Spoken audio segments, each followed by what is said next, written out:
You may have heard from your colleagues about the gap when assessing the wound. In this episode, you will learn about 1. What is the gap exactly? 2. What are the risks associated with the gap? 3. How do you assess the gap?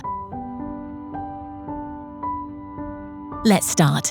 The gap is defined as the space between the wound bed and the wound dressing.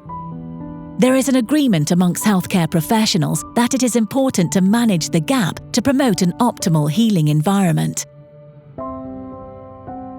If you don't assess and manage the gap properly, it can lead to complications and might delay the healing process. If the gap is not effectively managed, exudate pooling may occur.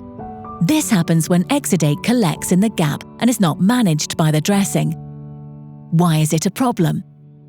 Exudate can leak onto the wound edge and peri-wound skin, cause maceration and delay wound healing.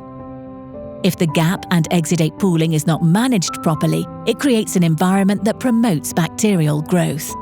As a result, it can increase the risk of wound infection and subsequently biofilm development. To be able to manage the gap successfully, you need to assess the wound thoroughly and focus on the following steps.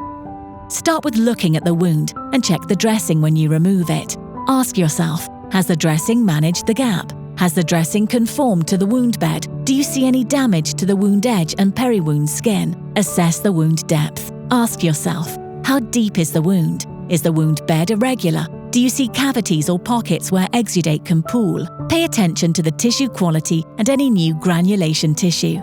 Assess the wound exudate. Look at its amount, quality, color, consistency, and odor. Remember, assessing the gap should form part of a holistic wound assessment. Also take note of some additional elements.